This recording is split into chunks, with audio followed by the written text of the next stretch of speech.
నమస్తే, నా పేరు కోపల్లి ఫణికుమార్, తెలంగాణ ఫెడరల్ నుంచి. ఇప్పుడు తెలంగాణ రాజకీయాల్లో ట్రెండింగ్ సబ్జెక్ట్ ఏదైనా ఉంది అంటే అది బండి అన్న పదమే. బండి అనేది ఇంటి పేరు. ఈ మధ్యనే కేంద్ర హోంశాఖ సహాయ మంత్రి బండి సంజయ్ కొడుకు బండి భగీరథ మీద పోక్సో కేసు నమోదవడంతో బండి కుటుంబం దీని గురించి బాగా ట్రెండింగ్ లో నడుస్తోంది ఒక 10-12 రోజులుగా. అయితే ఇప్పుడు విషయం ఏంటంటే, కొడుకు భగీరథ మీద పోక్సో కేసు కాదు, బండి సంజయ్ కేంద్ర మంత్రి పదవి గురించి. ఎందుకంటే తొందరలోనే, అంటే ఒక 2-3 రోజుల్లో కావచ్చు, లేదా మొదటి వారంలో కావచ్చు, నరేంద్ర మోదీ మొత్తం ప్రక్షాళన చేయబోతున్నారని, పునర్వ్యవస్థీకరణ చేయబోతున్నారని మంత్రివర్గాన్ని బాగా ప్రచారం జరుగుతోంది. ఈ ప్రచారంలో భాగంగా బండి సంజయ్కి మంత్రి పదవి ఉంటుందా, పోతుందా, లేదంటే మళ్ళీ ఏదైనా శాఖ మారుస్తారా, ఇట్లా రకరకాల చర్చ జరుగుతోంది. ఎందుకంటే ఒక రకంగా ఈ చర్చ మొత్తానికి కారణం ఏంటంటే సన్ స్ట్రోక్ అనే చెప్పాలి. మామూలుగా సన్ స్ట్రోక్ అంటే ఎండాకాలం కాబట్టి వడదెబ్బ అది అనుకుంటారు, కానీ అట్లా కాదు, భగీరథ దెబ్బ ఇక్కడ. ఎందుకంటే పోక్సో కేసు చట్టమే. ఈ నేపథ్యంలోనే అసలు బండి సంజయ్ మంత్రిగా పనితీరు ఎలా ఉంది, ఆయనకు ఏమన్నా చలనం వస్తుంది, అటు ఇటు ఏమన్నా మారుస్తారా, లేదంటే డ్రాప్ చేస్తారనే విషయాల మీద మనతో మాట్లాడడానికి సీనియర్ జర్నలిస్ట్ చలసాని నరేంద్ర గారు ఉన్నారు. ఒకసారి నరేంద్ర గారు వారి మాటల్లో వాళ్ళ అభిప్రాయాలని చెప్తారు. నమస్తే నరేంద్ర గారు. ఇప్పుడేంటి బండి సంజయ్ రాజకీయ భవిష్యత్తు, అది ఏంటి, మీరు ఏమనుకుంటున్నారు? రాజకీయ భవిష్యత్తు అనేది అది ఆ పార్టీ మీద, పార్టీ యొక్క నిర్ణయం మీద ఆధారపడుతుంది.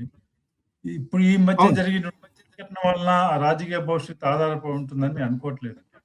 ఎందుకంటే అనేక మంది కేంద్ర మంత్రుల మీద కానీ, బీజేపీ నాయకుల మంది కానీ తీవ్రమైన ఆరోపణలు, విమర్శలు వచ్చినప్పుడు కూడా ఆ పార్టీ పెద్దగా లెక్క చేసినట్లు కానీ, దాని మీద చర్యలు తీసుకున్నట్టు కానీ ఎక్కడ మనకి లేవు. వాళ్ళంతా కూడా కొట్టిపారుతున్నారు. కాబట్టి ఇప్పుడు ఇది ఒక దురదృష్టకరమైన సంఘటన. దీన్ని అందరూ పోస్కో కేసు చాలా సున్నితమైంది. ఆ చట్టాన్ని ఈ బీజేపీ ప్రభుత్వమే, ఇప్పుడు ప్రభుత్వమే దాన్ని చాలా కఠినంగా, ఒక విధంగా అన్యాయంగా ఆ చట్టాన్ని మార్చి కఠినంగా అసలు నిందలు మోపిన వారి మీద ఒక విధంగా రక్షణ లేని విధంగా అది ఏకపక్షంగా చట్టాన్ని తయారు చేశారు. అటువంటి చట్టం వలన ఇప్పుడు స్వయంగా కేంద్ర హోంమంత్రి సహాయ మంత్రి కొడుకే చట్టంలో అరెస్ట్ కావటం అనేది ఇంతవరకు భారతదేశం చరిత్రలో కూడా ఎప్పుడు జరిగినట్టు లేదు. అది ఒక చాలా దురదృష్టకరమైన సంఘటన. ఈ విషయాన్ని సామరస్యంగా, ఎందుకంటే ఆ యువకుడు భవిష్యత్తు కానీ, లేకపోతే ఒక ఆడపిల్ల జీవితం కానీ, మానవ మర్యాదలు, కుటుంబాల గౌరవం ఆధారపడి ఉన్నాయి. వీటిని సామరస్యంగా చర్చల ద్వారా పరిష్కరించుకునే ప్రయత్నం చేయకుండా దీన్ని ఒక రాజకీయ అంశంగా మార్చివేసి, అటు ముఖ్యంగా ప్రతిపక్షాల్లో బీజేపీ కానీ, బీఆర్ఎస్ కానీ దీన్ని ఒక రాజకీయ ఆయుధంగా దీన్ని మార్చేటువంటి ప్రయత్నాలు చేయటం దురదృష్టకరం. ఇది రాజకీయాల్లో మనం ఇలాంటి స్వాగతించకూడదు. అయితే కేబినెట్ లో ఎవరు ఉండాలి, ఏమి ఉండాలి అనేది, ఈ మంత్రివర్గంలో మార్పుల గురించి ఎప్పటి నుంచో మనం వింటున్నాం. లేక డిసెంబర్లోనే చేస్తారని వాళ్ళు గత సంవత్సరమే మంత్రివర్గంలో మార్పులు చేయబోతున్నారని, కొత్త వాళ్ళకి ఇవ్వబోతున్నారని, కొంతమంది మారుస్తున్నారని, ఈ అసలు ప్రజలతో సంబంధం లేకుండా ప్రజల గురించి తెలియనటువంటి ఐఏఎస్, ఐపీఎస్ బ్యూరోక్రట్స్ గా పనిచేసిన వాళ్ళు కీలకమైన పదవుల్లో ఉన్నారు. వాళ్ళ వలన పార్టీకి నష్టపోతున్నటువంటి అభిప్రాయం పార్టీలో బలంగా ఉంది. వాళ్ళని తప్పించాలంటున్న ఒత్తిళ్లు కూడా ఉన్నాయి. అయితే వాళ్ళనే వెనకేసుకొస్తూ మంత్రివర్గ మార్పు లేకుండా 2 ఏళ్ళుగా కాలం గడుపుతూ వచ్చారు. ఎప్పుడైనా చేస్తారా, ఎప్పుడు చేస్తారు, ఎవరు అనేదానికి మనం ఇప్పట్లో మనం ఏం చెప్పలేము.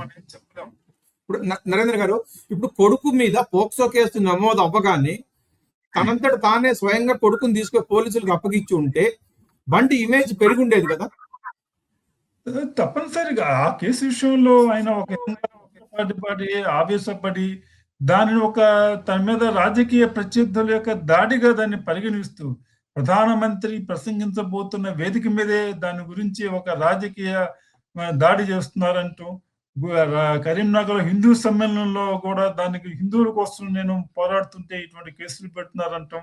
కానీ లోతుపాతలకి సాక్ష్యాధారాల కోసం పోకుండా ఒక హోంమంత్రిగా ఉన్న వ్యక్తి మాట్లాడటం అంటే, ఆయన దాని విచారణ జరుగుతుంది, దాంట్లో దోషులు ఎవరో తేలుతారు, అప్పుడు చూద్దామనే కాకుండా తనే ముందే జడ్జిమెంట్ ఇచ్చేసి హోంమంత్రి ఉన్న వ్యక్తి అనేది అది కొంచెం దురదృష్టకరం. అది ఆ విధంగా చేసి ఉండాల్సింది కాదు.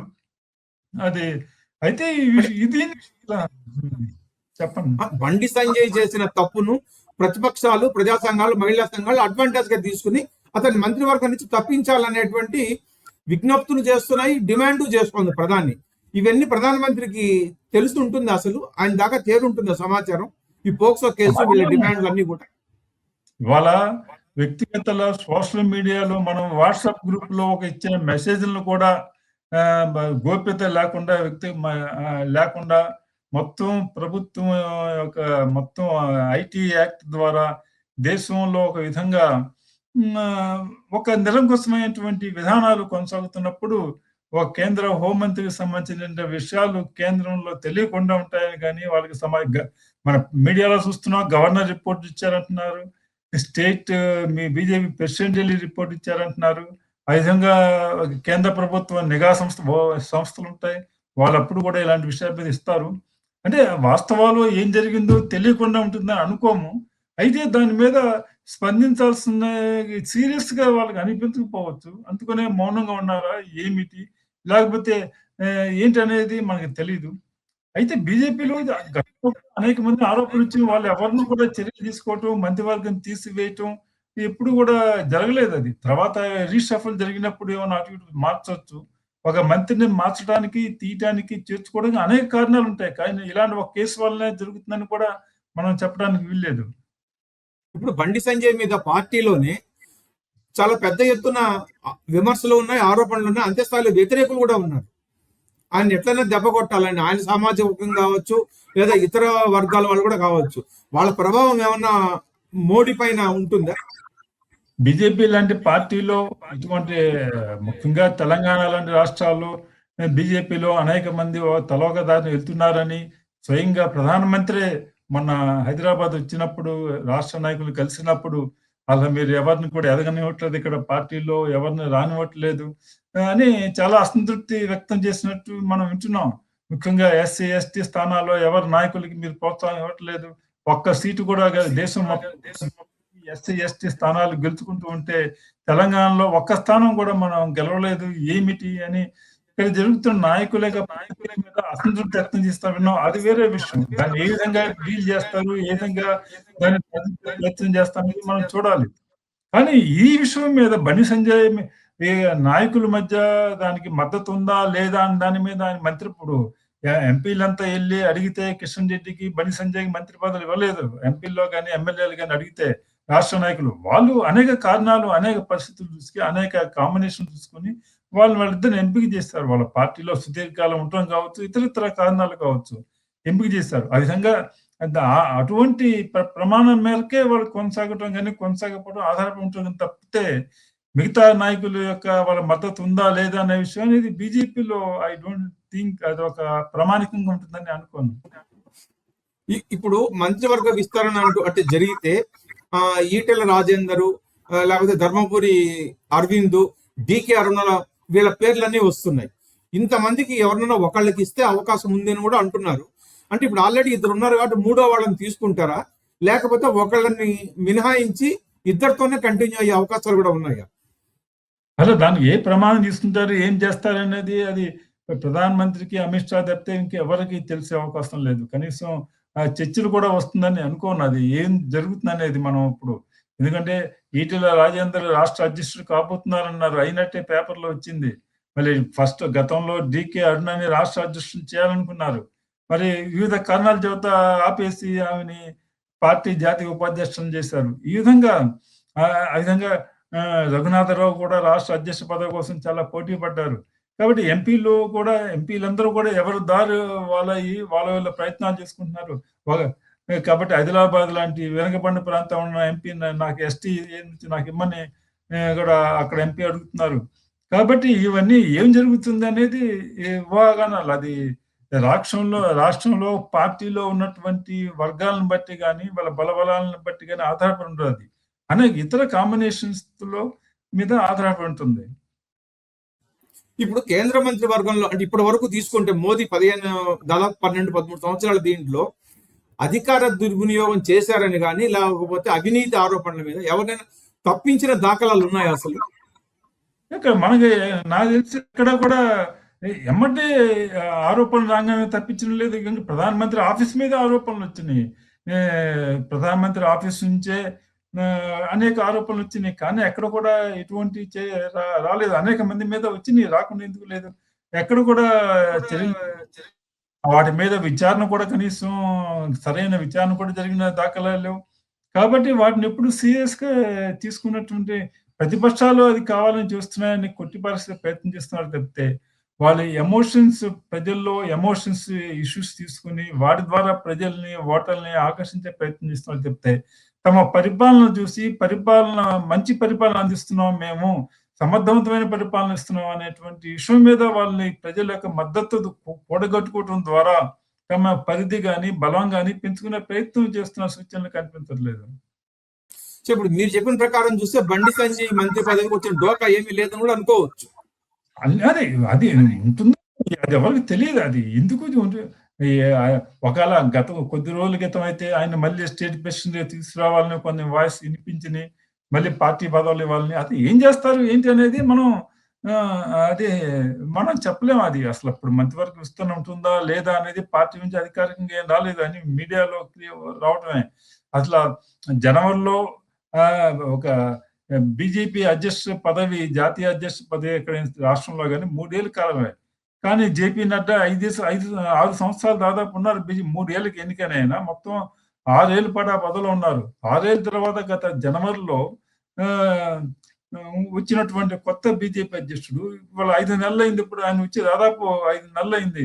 ఇంతవరకు ఆయన కార్యవర్గాన్ని ఏర్పాటు చేసుకోవాలి, ఆఫీస్ బేర్లను ఏర్పాటు చేసుకోలేదు.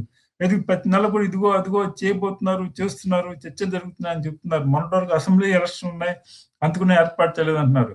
కాబట్టి అసలు పార్టీ కార్యవర్గాలు కానీ మంత్రివర్గాలు కానీ అంత సీరియస్ గా తీసుకుంటున్న దాఖలాలు కనిపించట్లా. ఎందుకంటే వాళ్ళకు ఉన్నట్టు మంత్రులు పెరిగి ఉన్నారు తప్పితే అక్కడంతా కూడా మొత్తం అధికారాలు, నిర్ణయాలు తీసుకోవడం అంతా కూడా ప్రధానమంత్రి యొక్క కార్యాలయంలో కేంద్రీకృతం ఉంది. అక్కడ ఉన్నటువంటి కొద్దిమంది అధికారులు, ప్రధానమంత్రికి నమ్మకం అధికారులు, వాళ్ళ చేతిలో పరిపాలన సాగుతుంది. మంత్రులు మిగతా వాళ్ళు ఎంత గొప్ప మంత్రులైనా కూడా వాళ్ళకి పై అలంకారప్రాయం మాత్రమే. ఇప్పుడు ఉదాహరణకి బండి సంజయ్ హోంశాఖ సహాయ మంత్రి అన్నారు అంటే అసలు అమిత్ షా వాళ్ళ ప్రభుత్వంలో ప్రధానమంత్రి అవుతా బలమైన నాయకుడు. ఆయనకి జనరల్ గా కేబినెట్ మంత్రులంతా కూడా తమ సహాయ మంత్రులకి కొన్ని శాఖలను కేటాయిస్తారు ఆ మంత్రి విభాగంలో.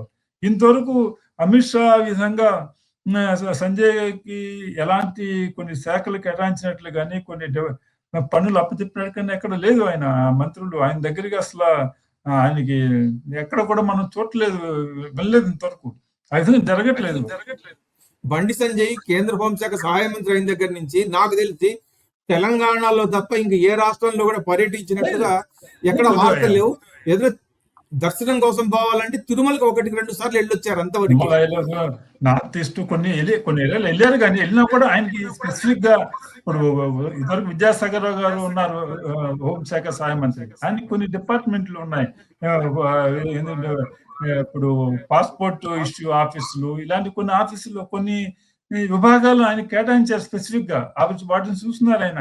ఈయన కూడా ఒక బిఎస్ఎఫ్ లాంటి కొన్ని దళాల గురించి గానో, లేకపోతే ఏదో ఒకటి పాస్పోర్ట్ విషయాల్లోనో, లేకపోతే ఇంక ఇమిగ్రెంట్స్ సంబంధించిన విషయాల్లో, లేకపోతే ఇతర దేశాల నుంచి అక్రమ వలసదారులు ఉన్నారు వాళ్ళ గురించి చూడటమో, ఏదో ఒకటి కొన్ని విభాగాలు ఈయనకి అప్పచెప్పినటువంటి దాఖలు కేంద్ర రాష్ట్ర సంబంధాలు కావచ్చు, ఏమి ఈయనకి లేదు. అటువంటి పర్టికులర్ గా పని అవకాశం లేదు.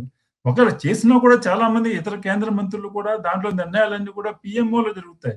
వీళ్ళంతా ఉత్సాహగ్రహాలు. పిఎంఓ నుంచి తీసుకున్న నిర్ణయాలకి ఎవరో 1-2 మంత్రులు తప్పితే, హోంమంత్రో లేకపోతే ఎక్స్టర్నల్ అఫైర్ మంత్రో లేకపోతే రైల్వే మంత్రి, ప్రధానమంత్రి సన్నిహితంగా ఉన్న ఒక గడ్కర్ లాంటి వాళ్ళు తప్పితే వాళ్ళ మంత్రివర్గంలో నిర్ణయాలు తీసుకున్నటువంటి స్థాయిలో చాలా మంది 300 మంత్రులు లేరు అసలు. ఇవాళ ఈ ప్రభుత్వంలో ఇంత అధికార కేంద్రీకృతం అనేది స్వతంత్ర భారతదేశంలో ఎక్కడ ఏ ప్రభుత్వంలో కూడా లేదు. ఇప్పుడు ప్రస్తుతము అంటే ఈ చర్చలు సరే, నరేంద్ర మోదీ ప్రభుత్వంలో ఇప్పుడు 30 మంది క్యాబినెట్ ర్యాంక్ మంత్రులు ఉన్నారు.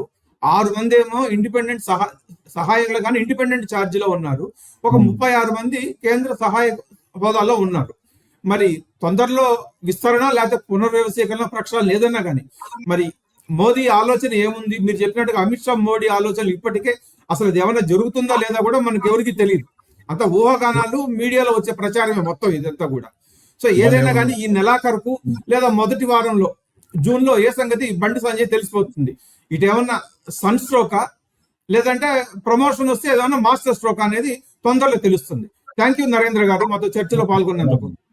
ఓకే.